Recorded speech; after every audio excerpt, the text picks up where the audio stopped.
welcome back to another episode of The Demon's Den, your stop for horror history, stories, and more. I'm your host Hex, and in this episode we will explore Anomalies. But first, some horror news. The new Scream movie is now available to watch on Paramount+. I finally gave it a watch, and my only gripe is that everyone in the movie seems to have some sort of superhuman durability. Like, how can you get jabbed twice in the gut, have all that gore fall out of you, and still get up and, run a mile? Like, dude, how the hell? Anyway, anomalies. An anomaly is something that deviates from what is normal or expected. Like, for example, let's say you open up a can of Pepsi, but when you take a sip, it's goat piss. That's an anomaly.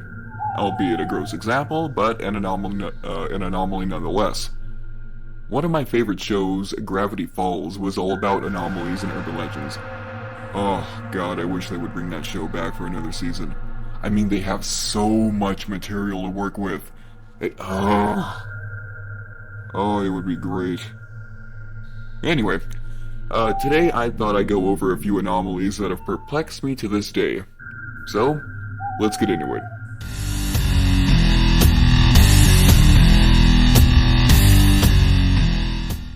So the first one I want to get into is the Overton Bridge. It's a 19th century structure located in Dumbarton, Scotland.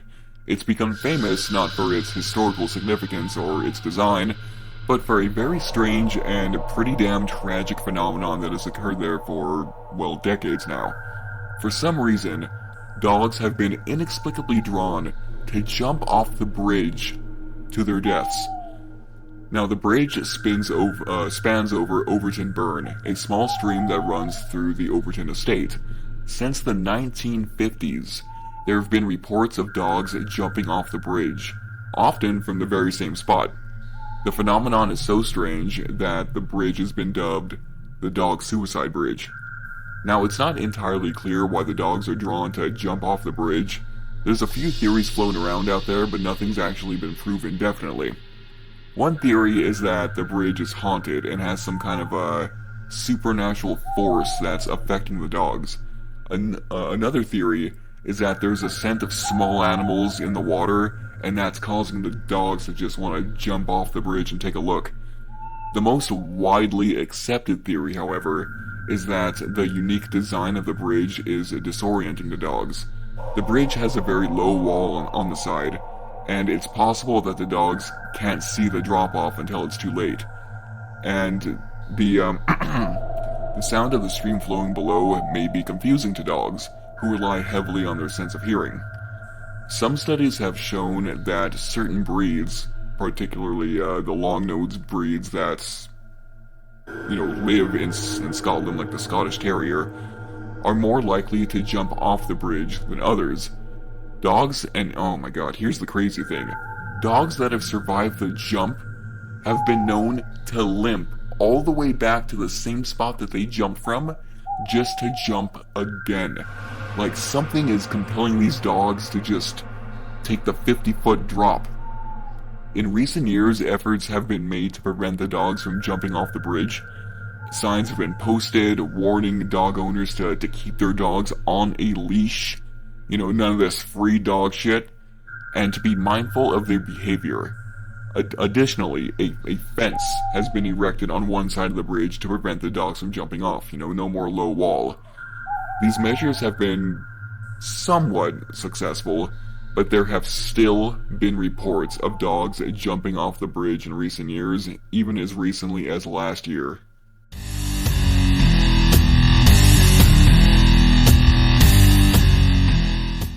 This next one hits pretty close to home.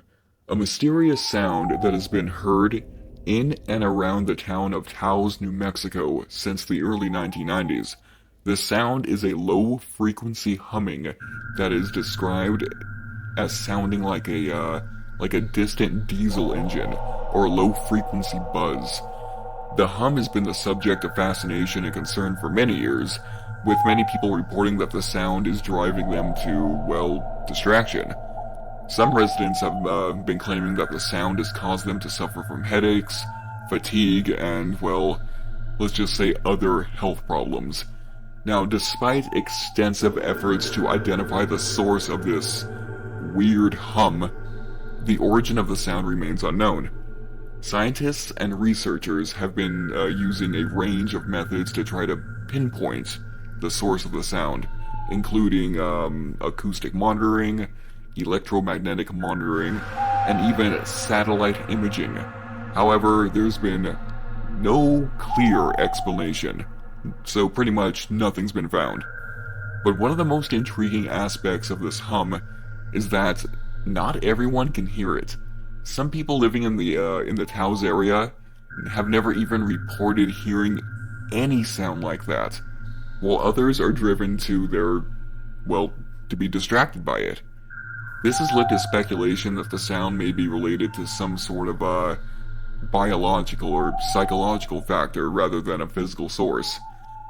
And so when they said not everybody can hear it, I think it's only a small percentage of the town that can hear it, and I honestly think it's only like 10% of the town.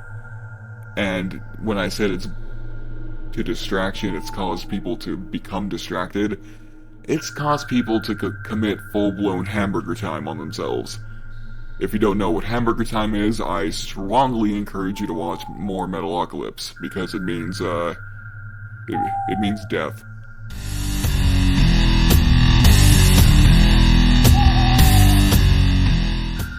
Now, this may seem like something that's already been explained, but it still freaks me out.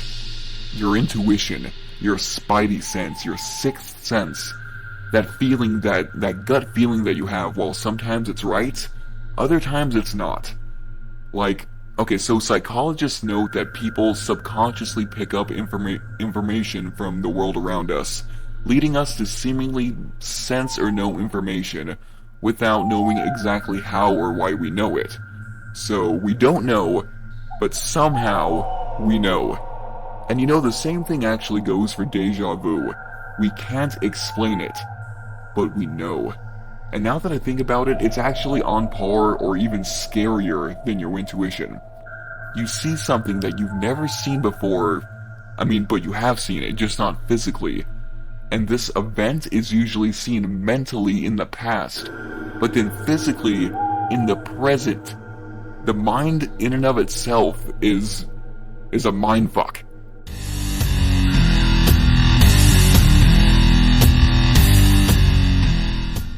So this next one has always intrigued me. It's not scary, it's just super interesting. Ball lightning. This humanless Chidori is an extremely rare form of lightning that has yet to be explained. There are loose theories surrounding the phenomenon and how it happens, but nothing is concrete. It's like the ghost of Kakashi is just waiting for someone to challenge him. It can be the size of a pea, or it can be the size of...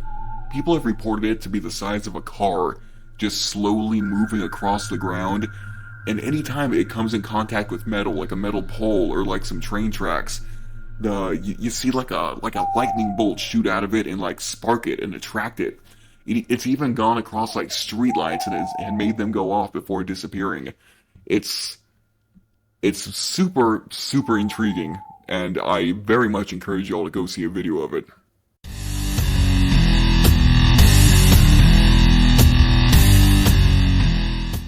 So this last one happened when I was in my early college years, like freshman, sophomore. I was still living with my parents, and it was a full moon that night.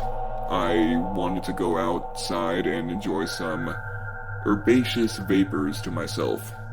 I pulled out the chair, lit the mosquito candle, checked out the moon, lit up, and just started relaxing.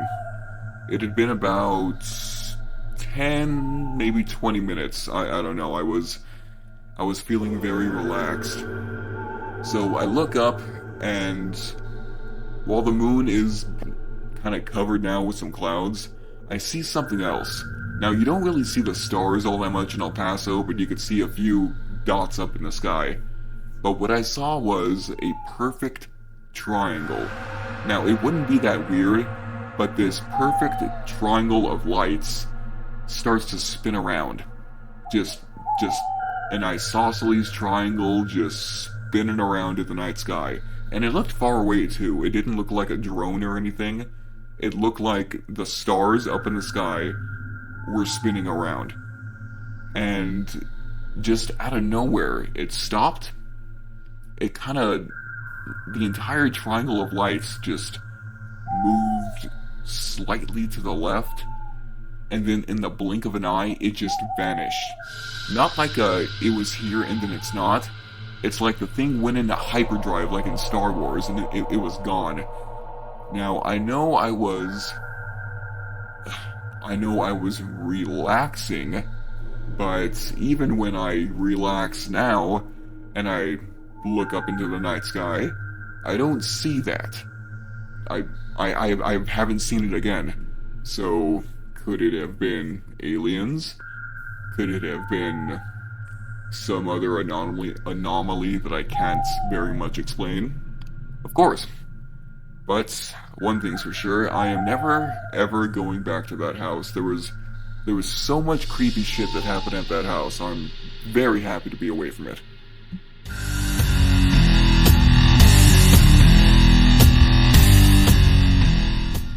Alright everybody, thank you for joining us for another episode of The Demon's Den.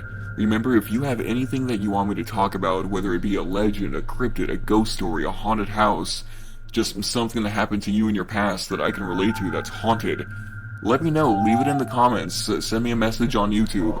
I would be more than happy to talk about it. But until then everybody, stay safe, take care, and remember, if you see some strange anomaly, remember, go check it out. It might be fun.